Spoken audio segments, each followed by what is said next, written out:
नमस्कार, बेबस मुसाफिर हमारी खास पेशकश में स्वागत है। मैं हूं दीपक मिश्रा। मध्य प्रदेश की राजधानी भोपाल में 1 लाख से ज्यादा लोग हर दिन परेशान हो रहे हैं। वजह है ट्रांसपोर्ट लाइफलाइन, भोपाल की लाइफलाइन कहे जाने वाली लाल बसें यानी बीसीएलएल की 136 लाल बसों के पहियों का थम जाना। रोजाना हजारों छात्र छात्राएं बस से सफर करते हैं, लेकिन पहले आरटीओ ने टैक्स और अब स्पेयर टैक्स मांगा है, जिसने इन बसों की रफ्तार को रोक दिया है। अब सवाल यह है कि आम लोगों को हो रही इस परेशानी का जिम्मेदार कौन है, और सवाल यह भी कि आखिर कब तक इस समस्या का समाधान निकलेगा। ऐसे ही कई सवाल हैं जिनके जवाब हम जानने की कोशिश करेंगे। खास पैनल हमारे साथ जुड़ेगा। सबसे पहले देखते हैं रिपोर्ट। इनका नाम है महेंद्र।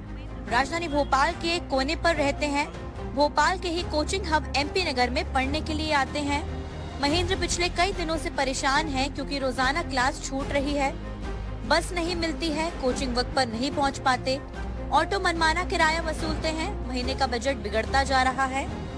बस वगैरह भी प्रॉब्लम चल रही है, मतलब बस 116 तो बस 2 ही बस चल रही है और आने जाने में भी प्रॉब्लम हो रही है कि घंटे में बस मिल रही है और मैं ओला वगैरह भी अफोर्ड नहीं कर सकता और बस ही है एक तो, और उस चक्कर में मतलब कॉलेज वगैरह जाने में भी लेट होता है। पैसे तो ज़्यादा लगते हैं, कभी कभी बस नहीं आती है तो फिर ऑटो से जाना पड़ता है, तो ऑटो वाले तो ज़्यादा ही लेते हैं, मतलब पैसे वगैरह तो पास हो या दूर। ललित की भी यही परेशानी है। तो मुझे आने जाने में प्रॉब्लम होती है, मतलब जो 309 हमारे करों से एमपी नगर तक आती है वो 309 बस चलती ही नहीं है, बहुत कम चलती है, कभी टाइम से चलती ही नहीं चलती है। 2 घंटे मुझे खड़ा होना पड़ता है, उसमें मुझे प्रॉब्लम आती है। मैं एक स्टूडेंट हूँ, कब तक मैं अपने माँ बाप से पैसे लेकर के कैफ़े से जाऊँगा, ऑटो से जाऊँगा, मुझे बहुत परेशानी आती है। पास बनवा रहा है 600-700 रुपये का, 800 रुपये का, वो वैसा ही जा रहा है। हम स्टूडेंट है, स्टूडेंट के पास पैसे आते नहीं है, माँ बाप से लेते हैं, वो बहुत परेशानी आती है, इसलिए ये बहुत दिक्कत आ रही है बसों की वजह से।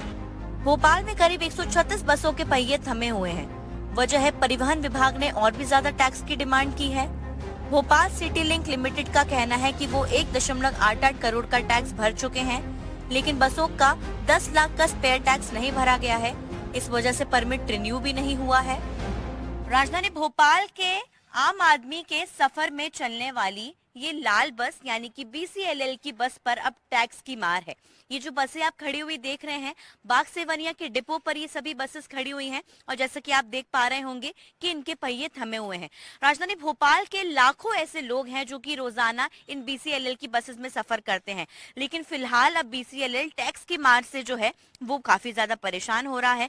बताया जा रहा है कि अब तक जो है करीब 2 करोड़ का टैक्स जमा आरटीओ को बीसीएलएल कर चुका है, लेकिन इसके बाद स्पेयर टैक्स लगाने के बाद खासतौर से अगर बात की जाए तो यहाँ पर बीसीएलएल की जो बसेस हैं उनके परमिट किसी न किसी वजह के चलते रुके हुए हैं। अब आपको बता दें कि करीब 9 रूट ऐसे हैं जहाँ पर 1 लाख से भी ज्यादा यात्री इनको लेकर परेशान हो रहे हैं। 31 दिसंबर की देर रात तक चली मैराथन मीटिंग के बाद आरटीओ ने 1.88 करोड़ का टैक्स जो है वो जमा कर दिया था, लेकिन बीसीएलएल की सख्ती के बाद बस ऑपरेटर्स ने टैक्स तो जमा कर दिया, लेकिन स्पेयर टैक्स के नाम पर अब 10 लाख के रुपए करीब जो है वो लगातार बाकी हैं। करीब 17 दिनों से ये बसें बंद हैं। बीसीएलएल का तर्क है कि आरटीओ खुद ही परमिट रिन्यू करने को तैयार नहीं है। 15 दिनों की मोहलत लेकर जैसे तैसे करोड़ों का टैक्स भरा था। 136 बसों का परमिट रिन्यू न होने के कारण भार बढ़ता गया। शासन ने भोपाल के आसपास की परिधि में बसें चलाने की परमिशन तो दी, लेकिन उनके टैक्स को लेकर कोई चर्चा नहीं की। पूर्व में जो बसेस नगर निगम सीमा से बाहर जाती थी उसमें जो आरटीओ द्वारा टैक्स निकाला गया है, उस टैक्स को भरने के लिए अभी मतलब पत्राचार किए गए हैं और टैक्स हमने भरा भी है, परंतु टैक्स भरने के बाद स्पेयर टैक्स और लगा दिया गया है, जिस कारण अभी बसेस जो 136 बसेस हैं वो ऑन रोड नहीं हो पाई हैं। 31 दिसंबर को जो हमारे परमिट रिन्यूअल होने थे उसमें जो 136 बसें जो नगर निगम सीमा से बाहर जाती थी उन बसों के परमिट नहीं दिए गए थे आरटीओ द्वारा। तो जो नियम होते हैं आरटीओ के उसमें बताया गया कि जैसे परमिट अगर ब्रेक होता है तो उसमें स्पेयर टैक्स की श्रेणी में ही आती है और स्पेयर टैक्स भरा जाता है। अच्छा। तो उसकी डिमांड की गई है, उनके द्वारा कल लेटर प्राप्त हुआ है जिस पर आरटीओ से समन्वय स्थापित किया जा रहा है। जो भी मतलब निर्णय होगा जल्दी बसेस रूट पर दौड़ेंगी। कुछ इस तरह से BCLL पर टैक्स का भार बढ़ता गया। परमिट रिन्यू कराने के लिए RTO में आवेदन दिया गया था। 1 जनवरी से लेकर 31 मार्च 2024 तक 257 बसों के लिए आवेदन दिया गया। आवेदन को RTO ने निरस्त कर दिया। फिलहाल 22 रूट की जगह सिर्फ 13 रूट पर बसें चल रही हैं। 368 की जगह सिर्फ 232 बसों का संचालन किया जा रहा है। 9 रूट की 136 बसों के पहिए थमे हुए हैं। ऐसे कई लोग हैं जो कि रोजाना बस में सफर करते हैं, लेकिन अब इन बसेस के पहिए थमे हुए हैं तो उनको काफी ज्यादा परेशानी का सामना करना पड़ रहा है। शायद BCLL और यहाँ पर RTO को ये समझने की जरूरत होगी कि जिस तरीके से जो है उनकी खींचातानी चल रही है उसमें जनता परेशान हो रही है और उनको इसको लेकर ध्यान देने की काफी ज्यादा जरूरत है। कैमरा पर्सन अभिषेक सिंह के साथ अमृतांशी जोशी, NDTV। तो देखा आपने किस तरह से राजधानी भोपाल में अब इन लाल बसों के पहिए थमने से सबसे ज्यादा परेशानी उन आम लोगों को हो रही है जो डेली ट्रेवल करते हैं, जो रोज आवागमन करते हैं इन पब्लिक ट्रांसपोर्ट से। करेंगे इस मसले पर चर्चा और उन तमाम सवालों के भी जवाब जानेंगे। जो पैनल में लोग हमारे साथ मेहमान जुड़ रहे हैं, पहले आपका परिचय उनसे करा देते हैं। हमारे साथ भारतीय जनता पार्टी के वरिष्ठ प्रवक्ता, वरिष्ठ नेता डॉक्टर हितेश वाजपेयी जी जुड़ रहे हैं। बहुत स्वागत है आपका डॉक्टर हितेश जी। हमारे साथ कांग्रेस मीडिया सेल के उपाध्यक्ष और प्रवक्ता अब्बास हफीज जी भी जुड़ रहे हैं। आपका भी बहुत स्वागत है अब्बास जी। और हमारी सहयोगी अमृतांशी भी जो हमारे साथ जुड़ रही हैं। सबसे पहले अमृतांशी, मैं चाहूंगा एक क्विक अपडेट संक्षिप्त में आप बता दें जल्दी से इस पूरे मसले पर बस संचालकों और RTO के बीच जो अब तक समाधान निकल नहीं पाया है। टैक्स मांग रहा है RTO, स्पेयर टैक्स जोड़ दिया गया है, स्पेयर टैक्स दिया नहीं जा रहा है। बस संचालक कह रहे हैं कि टैक्स दे दिया है, परमिट मिल नहीं रहा है और भुगतान आम लोगों को भुगतना पड़ रहा है। क्या अपडेट है? बिल्कुल, देखिए कहानी थोड़ी सी उलझी हुई है दीपक। राजधानी भोपाल के आसपास आपको ज्ञात होगा कि कई ऐसे कॉलेजेस हैं जिसमें काफी ज्यादा जो है बड़ी संख्या में स्टूडेंट सफर करके जाते हैं और वो थोड़ा भोपाल से बाहर हैं, तो उनके आसपास देखिए BCLL का जो खास तौर से जो किलोमीटर्स एरिया है जहां पर वो बसेस संचालित करते हैं वो भोपाल के अंदर है। लेकिन स्पेशल परमिशन उन्होंने परिवहन विभाग से जो है पिछली सरकार के दौरान ली थी और इस दौरान उनको परमिशन मिली थी कि 25 किलोमीटर की परिधि में, यानी कि बिलखिरिया बात हो गई या फिर मंडीदीप शहर की बात हो गई, यहाँ पर जो है उनको बसेस चलाने की परमिशन दी गई थी। अब उस समय गलती परिवहन विभाग से ये हुई कि उन्होंने परमिशन तो दे दी, लेकिन इनका टैक्स लगेगा या नहीं, इन सड़कों पर दौड़ने का टैक्स लगेगा या नहीं, इसको लेकर कोई चर्चा नहीं की गई। ऐसे में से ये जो बसेस हैं जो कि 9 रूट्स पर नहीं जा पा रही हैं, 136 बसेस जो है वो करीब बंद है और इनको लेकर 17 दिन हो चुके हैं। नया साल है, स्टूडेंट्स का नया सेमेस्टर है, वो अलग अलग कॉलेजेस में जाते हैं, लोग भी काफी ज्यादा परेशान हो रहे हैं। अब आप सोचिए राजधानी भोपाल की 136 बसें बंद है। ऐसे में जो ऑफिस आने जाने वाले लोग हैं, जो कोचिंग जाने वाले स्टूडेंट्स हैं, कॉलेज जाने वाले स्टूडेंट्स हैं, वो इतना ज्यादा परेशान हो रहे हैं कि उनको एक एक घंटे में एक बस मिल रही है और यहाँ पर लगातार परेशानी बढ़ती जा रही है। RTO को जो है BCLL ने टैक्स 1.88 करोड़ का भरा था और नई बसों के लिए परमिट मांगने के लिए उन्हें आवेदन दिया, लेकिन करीब 136 बसों के परमिट रिन्यू नहीं हो पाए हैं। इस कारण वो सिर्फ सड़कों जो डिपो है वहां पर खड़ी हुई धूल खा रही हैं, उन पर टैक्स भी बढ़ता जा रहा है। स्पेयर टैक्स करीब 10 लाख रुपए का हो चुका है। ना तो अब जो है वो BCLL टैक्स भर पा रहा है, ना RTO इसमें कुछ कर पा रहा है, परमिट रिन्यू नहीं हो पा रहे हैं और बसेस जो है वो धीरे धीरे उनकी संख्या कम होती जा रही है।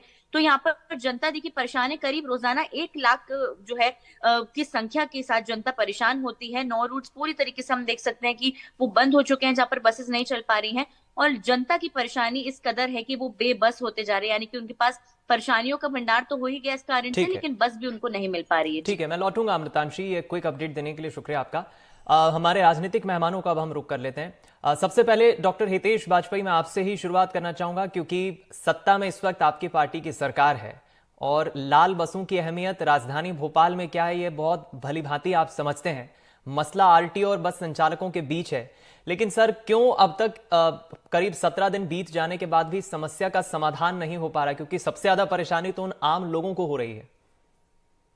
देखिए दीपक, आपकी जो खबर है वो काफी हद तक ठीक है और कहीं कहीं पर, लेकिन हमको ये समझना होगा कि टैक्स को लेके नियमों का शिथिलीकरण कैबिनेट के हाथ में होता है, उससे नीचे किसी के हाथ में नहीं होता, किसी भी RTO के हाथ में नहीं होता। RTO के हाथ में उसके वाहन के संचालन की परिधि होती है, तो परिधि में वो कई बार आपने देखा होगा टेम्पररी परमिट भी दे देते हैं, स्पेशल परमिट भी दे सकते हैं, लेकिन जैसे ही आपने नगर निगम सीमा क्रॉस कर ली तो टैक्स स्लैब चेंज हो जाता है। तो स्वाभाविक है उसको शिथिल करने का कोई अधिकार, जहां तक मेरी जानकारी, किसी भी RTO के पास नहीं होता है। तो इस प्रकार की कोई टेक्निकल डिस्क्रिपेंसी यदि दोनों के बीच रही है तो वो तो दोनों को सुलझाना है। और आप जैसा जानते हैं कि अनुशासन बहुत जरूरी है। और वित्तीय अनुशासन तो मेरे को लगता है बहुत ज्यादा जरूरी है। आज हमारी निजी गाड़ियों में भी यदि हम इस प्रकार से हमारे यदि परमिट नहीं है और वो कैंसिल हो जाते हैं, जो निजी ट्रांसपोर्ट की बात कर रहा हूँ मैं, तो आप देखते हैं कि उनके ऊपर हैवी जुर्माना होता है। और परमिट कैंसिल होने के बाद यदि आपने उसका टैक्स नहीं भरा है तो डेफिनेटली परमिट वापस भी होते हैं, और परमिट निरस्त होने के बाद वो तो फिर से ही बनवाने पड़ेंगे। और फिर से बनवाने की प्रक्रिया होती है, उसमें राशि भी उस हिसाब से ली जाती है, रिन्यू करता है, एक अलग बात होती है। तो ये बहुत क्रिस्टल क्लियर एक्टिविटी है।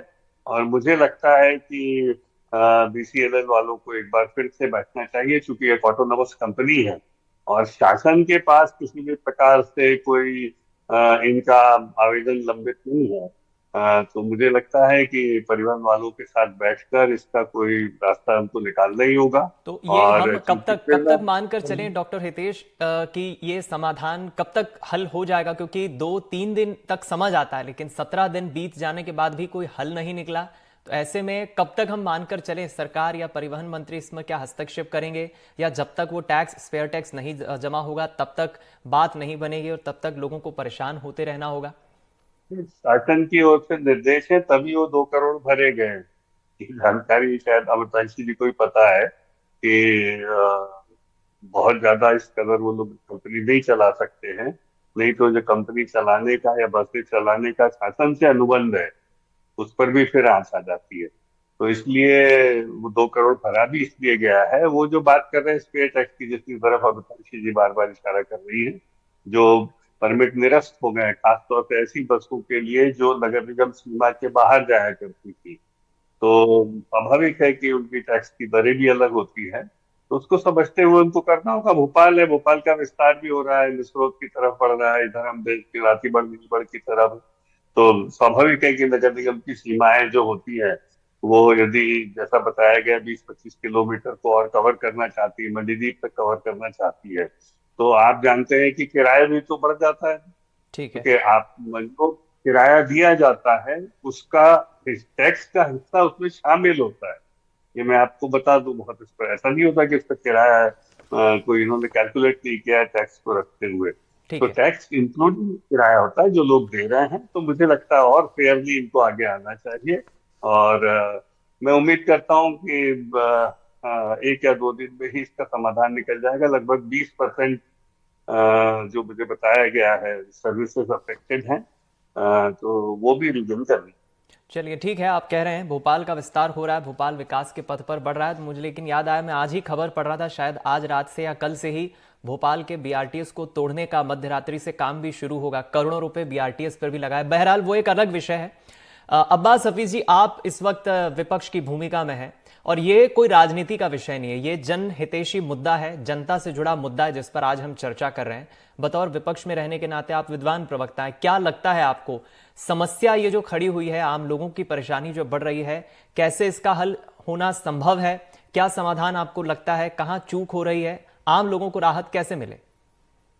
देखिए दीपक जी, सबसे पहली बात तो यह है कि मैं और डॉक्टर साहब दोनों ही भोपाल के ही हैं और हमारे ही शहर से संबंधित मामला है। मेरी 7 पीढ़ी भोपाल से है। तो इस परेशानी का समाधान जितनी जल्दी हो हम दोनों को ही उसमें बेहतर लगेगा।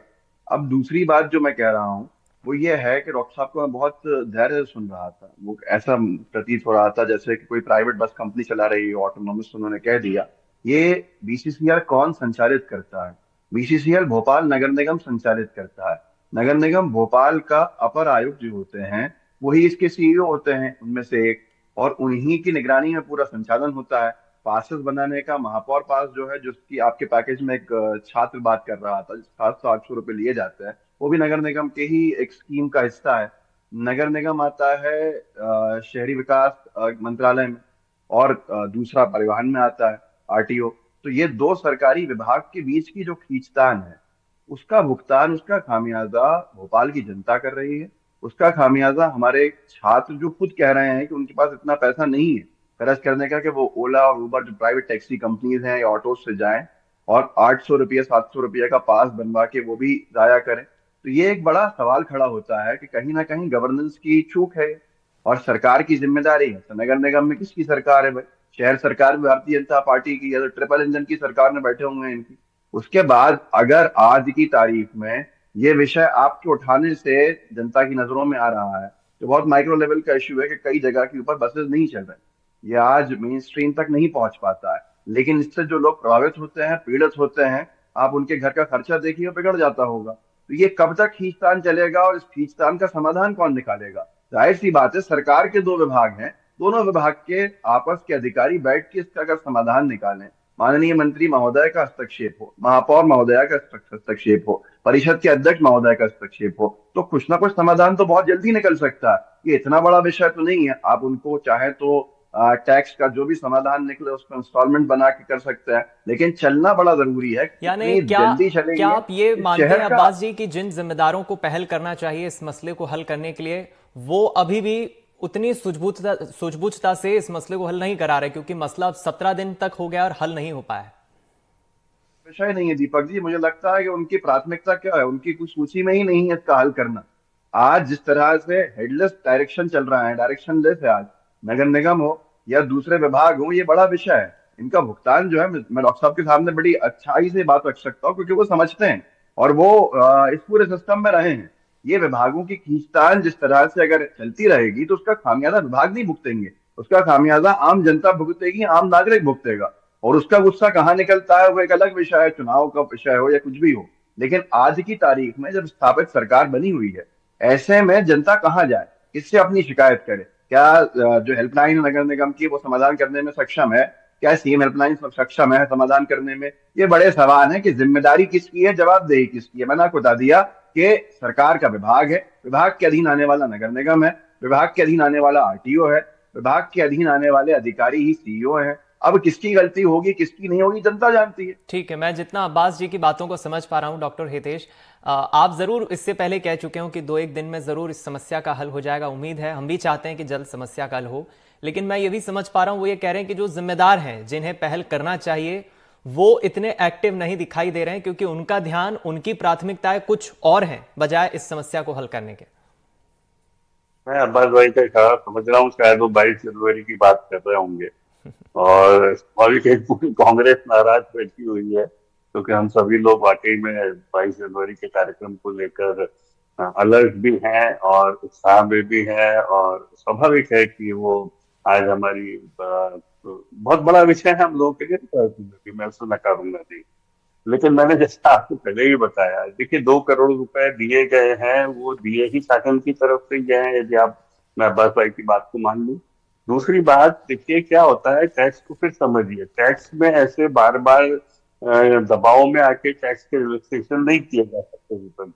उसके 2 कारण, ऑलरेडी ये पासेस सब्सिडाइज बनते हैं, आप भी जानते हैं बहुत अच्छे से, बहुत लोग उस पर ये बसेस चलती हैं। और साथ साथ एक बात और उल्लेखनीय है कि जैसे ही आपने नगर निगम सीमा छोड़ी, तो किराए भी बदल गए, लोग किराया देते हैं। आप जो भी तय करिए, आप 10 रुपए तय करिए, 15 करिए, किसी भी वजह से कोई भी किराया दीजिए, तो आप स्वयं जानते हैं कि मिसरोद तक का किराया और मंडीदीप तक के किराए में अंतर है। तो वो दिया जाता है, और वो दिया जाता है तो परिवहन विभाग का अधिकार है उसको ले लो। और जब 2 करोड़ दिया है तो 10 लाख कोई बहुत बड़ी राशि नहीं होती, ये बात भी सच है। तो कई बार लेकिन होता क्या है कि निम्न स्तर पर अधिकारी सोचते हैं कि ऐसे 2-1 कार्यक्रम हो जाएंगे तो हो सकता है कि वो 10 लाख रुपए हमको ना देना पड़े। ये उनकी अप्रोच हो सकती है, मैं सहमत हूँ। पर ये बहुत मैं समझता हूँ कि बहुत नीचे स्तर पर होगी, और मैं चाहूंगा कि इसको वाकई में अधिकारी, क्योंकि ये शासन स्तर पर सोचने की चीज नहीं है, ये प्रशासनिक स्तर पर इसका निराकरण होना चाहिए। और मैं भी आपको इस कार्यक्रम की बधाई देते हुए बिल्कुल अब्बास भाई की बात, I would like to join him, कि मात्र 10 लाख रुपए के लिए, मुझे तो समझ, मैं भी चेयरमैन रहा हूँ, तो ये बात सही है कि हम लोग जब ऑटोनोमस कॉर्पोरेशन चलाते हैं तो हम चाहते हैं कि हमारे बजट में हम जितना बचा सकते हैं सब तरीके से, कूटनीतिक तरीके से बचाने का प्रयास करें। हमको रिबेट्स मिल जाए, हमको इंटरेस्ट रेट में कम इंटरेस्ट पे राशि मिल जाए, तो ये अप्रोच होती है। लेकिन हर अप्रोच की एक सीमा भी होती है। तो मुझे लगता है कि ये बहुत ही ब्यूरोक्रेटिक स्तर की चीज है और बहुत ज्यादा बड़ी चीज भी नहीं है। और मुझे यदि कोई भी संवेदनशील अपर सिद्धि जो इसके इंचार्ज है, इस विषय को देख रहे हैं, तो मैं हम तो बात करेंगे ही शासन स्तर पे, क्योंकि ये विषय पहली बार मेरे नोटिस में आया है। क्योंकि मैं तो रोज सड़क पे निकलता हूँ, मुझे तो बसेस दिखाई दी, लेकिन चूंकि ये केवल 100 बसेस का मामला है 250 में से, तो स्वाभाविक है कि ये उतने नोटिस में हमारे नहीं आया होगा। आपके कार्यक्रम के माध्यम से ज्यादा आया है। I would like to thank you for this very sensitive information which we share through this programme. तो मैं बिल्कुल इस विषय को हम भी गंभीरता से लेंगे, और अब्बास भाई ने जो बातें कही हैं उसको भी ध्यान में रखते हुए इसका समाधान निकालने के लिए अब हम भी जुटेंगे आपके साथ। ठीक है। संक्षिप्त में मैं चाहूंगा अमृतांशी, अब क्या लग रहा है, क्योंकि बीसीएलएल के जो पीआरओ हैं संजय सोनी, वो कह रहे हैं कि हम आरटीओ के साथ लगातार समन्वय बना रहे हैं, जल्द ही समाधान हो इसकी कोशिश हम कर रहे हैं, लेकिन कितनी उम्मीद आपको भी है? और जैसा डॉक्टर हितेश ने बताया कि शायद जल्द ही 2 दिन में समस्या हल हो जाए, क्या ऐसी कोई संभावना आपको दिख रही है कि कोई एक अल्टरनेट बीच का समाधान निकले और जल्द से जल्द कोई बैठक हो जाए, समन्वय स्थापित हो जाए और ये समस्या हल हो जाए? संक्षिप्त में। बिल्कुल, देखिए दीपक, अगर ये छोटा सा विषय है तो शायद ये 17 दिन का वक्त भी नहीं लेना चाहिए था, बहुत जल्दी इस विषय को सुलझ जाना चाहिए था। लेकिन 17 दिन का वक्त निकल चुका है और ऐसे में जो गाड़ियां खड़ी हुई हैं उन पर टैक्स लगातार बढ़ता जा रहा है, क्योंकि उनके पास भी अब परमिट नहीं है। दूसरा, आरटीओ की भले ही बीसीएलएल से लगातार कॉन्वर्सेशन चल रही हो, ये जो है अधिकारियों के स्तर का मामला है, लेकिन यहाँ पर देखिए कहीं ना कहीं हमें सबको समझने की जरूरत होगी कि अगर 1 लाख की जनता, 1 लाख की संख्या की जनता अगर पिछले 17 दिनों से परेशान हो रही है, तो इसमें अधिकारियों को देखिए कुछ जरूर संज्ञान लेने की जरूरत है।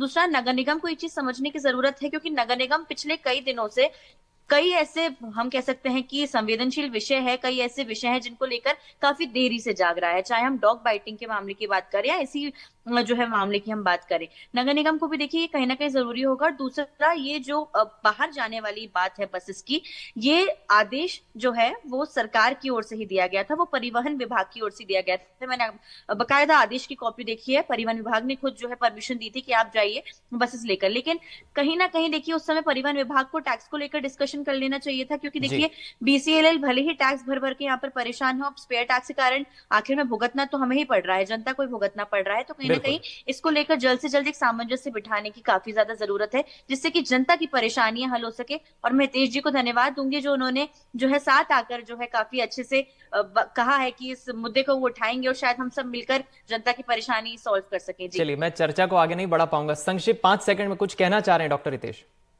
जी?